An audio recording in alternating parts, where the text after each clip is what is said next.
ভালো থেকো সব সময়। হ্যাঁ, তুমিও ভালো থেকো। বিয়ে কবে করবে?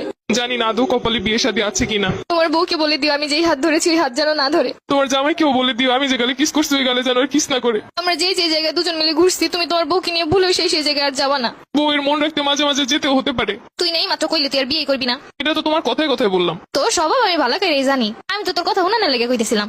ছেড়েই তো চলে যাচ্ছ, তাহলে আবার এইগুলো কেন বলতেছো? ঠিকই তো বলছো, আমি কেন এগুলো বলতেছি এখন? আমাকে ছেড়ে খুব ভালো থাকবে তাই না?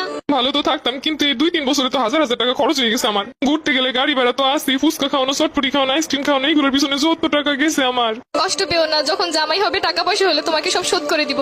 তোমার কিন্তু মাঝে মধ্যে এমবিও বইটা দিতাম আমি। হ্যাঁ ঠিকই বলছো, আমি তোমার কাছ থেকে নিতে চাইছিলাম না, তুমি আমাকে জোর করেই দিছিলা। তখন তো বুঝিনি এগুলো সব লস হয়ে যাবে। আচ্ছা জামাই হলে ওটাও শোধ করে দিব, টেনশন করো না। ঠিক আছে, ওইগুলো শোধ করে দিলে আমার আর মনে কোনো কষ্ট নাই। শুধু নিজে যা যা করছো তাই ভাবলা, আমি যে কি করছি সেইগুলো মনে নাই। একদিন কচু শাক রান্না করে নিয়ে আসছিলাম, লাল শাক বোনা করছিলাম। তোমাকে